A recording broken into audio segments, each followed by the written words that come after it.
দর্শক দেখতে পাচ্ছেন আমরা কিন্তু গণভবনের উদ্দেশ্যে রওনা করেছি। আমরা এই মুহূর্তে সংসদ ভবনের এরিয়াতে ঢুকে গেছি। সাধারণ জনগণ, সাধারণ ছাত্ররা যে জীবন বাজি রেখে আজকে লড়াই করেছে, তারা কিন্তু সেই ৭১-এর ভূমিকায় যুদ্ধ করেছে, রক্ত দিয়েছে। তাজা রক্তের বিনিময়ে কিন্তু ২০২৪-এর স্বাধীনতা ফিরিয়ে এনেছে। আমরা ধন্যবাদ জানাই ছাত্রদের, আমরা ধন্যবাদ জানাই সেনাবাহিনীকে তাদের ভূমিকার জন্য।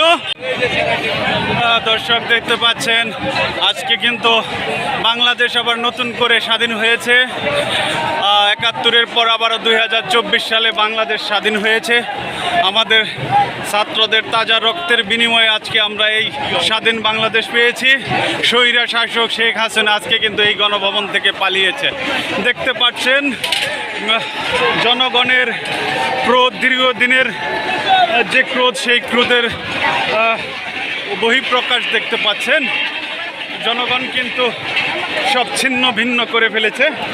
গণভবন কিন্তু আজকে জনতার স্রোতে একদম ভরে গেছে, দেখতেই পাচ্ছেন। ধন্যবাদ সবাইকে ধন্যবাদ আমাদের এই আজকে স্বাধীনতা দেওয়ার জন্য। সেনাবাহিনীকে ধন্যবাদ। ওগুলা চিন্তা করে না ভাই।